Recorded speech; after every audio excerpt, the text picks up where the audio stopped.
அதிசயங்கள் செய்கிறவர் நம் அருகில் இருக்கிறார்.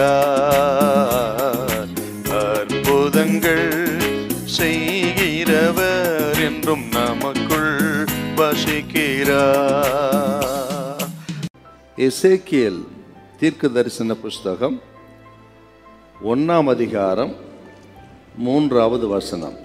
அந்த 5ஆம் தேதியிலே கல்தேயர் தேசத்திலுள்ள கேபார் நதியண்டையிலே பூசி என்னும் ஆசாரனுடைய குமாரனாகிய எசேக்கியேலுக்கு கர்த்தருடைய வார்த்தை உண்டாகி அங்கே கர்த்தருடைய கரம் அவன் மேல் அமர்ந்தது.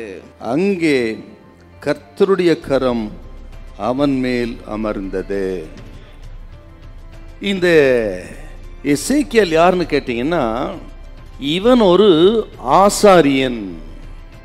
25வது வயதில் புறப்பட்டு போனார்.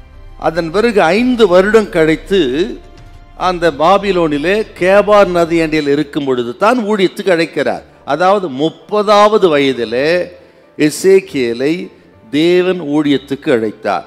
1ஆம் அதிகாரம் 1வது வசனம். 30ஆம் வருஷம் 4ஆம் மாசம் 5ஆம் தேதியிலே அப்படின்னா அவருக்கு 30 வயசுன்னு அர்த்தம். அவர் வயசு சொல்றது தான் அந்த வசனம். ஆக அந்த 30 வயதாகி 4ஆம் மாசம் 5ஆம் தேதியிலே தேவன் எசேக்கியேலை தீர்க்க தரிசன ஊழியத்துக்குன்னு அழைக்கிறார். ஏன் 25லே அழைச்சிருக்கலாமே? அந்த காலத்து பிரமாணம் என்னன்னா, ஒரு ஆசாரிய ஊழியத்துக்கென்று அழைக்கப்பட்டவன் அந்த ஊழியத்தை அவன் தொடங்கும் வயது 30. ஆசரிப்பு கூடாரத்திலே வேலை செய்வதென்றால் ஆசாரியனுடைய வேலை. அவனுக்கு வயசு 30 முடிஞ்சிருக்கணும். 30 வயசு. ஆகவே தான் ஆண்டவராகிய இயேசு கிறிஸ்து மகா பிரதான ஆசாரியர். அவர் ஊழியத்தை தொடங்கும் போது என்ன வயசுங்க அவருக்கு? 30 வயது. லூக்கா 3:23 30 வயது உள்ளவனானார். இப்படி 30வது வயதில் தேவன் ஊழியத்துக்கு அழைக்கிறார். ஆண்டவர் தமது பிள்ளைகளை ஆசீர்வதிப்பதற்கு ஒரு காலத்தை வைத்திருக்கிறார். அதற்கு முன்பும் அவசரப்பட மாட்டார் ஆண்டவர். பிந்தி தாமதித்து நம்மை வேதனைப்படுத்தவும் மாட்டார். அதினதின் காலத்தில் கர்த்தர் நேர்த்தியாய் செய்வார். இந்த நாளில் கர்த்தர் சொல்கிறார், நமது ஆண்டவர் யாருன்னா, அதினதின் காலத்தில் கர்த்தர் நேர்த்தியாய் செய்வார்.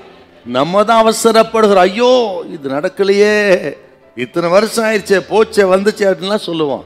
ஆண்டவர் ஒரு தேவ பிள்ளை ஆசீர்வதிக்க ஒரு காலத்தை நியமித்திருந்தால் அந்த காலத்தில் கண்டிப்பாக நடக்கும்.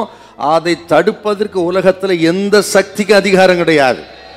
கர்த்தர் சொல்ல, அந்த நாளிலே உங்களுக்கும் உங்கள் குடும்பத்துக்கும் கர்த்தர் செய்ய தீர்மானித்ததை யாராலும் தடுக்க முடியாது. சாத்தானாலோ பில்லி சூன்ய கட்டு தடுக்கவே முடியாது. அந்தந்த காலத்திலே அப்பன் அற்புதமா செய்வார். ஹல்லேலூயா, ஹல்லேலூயா.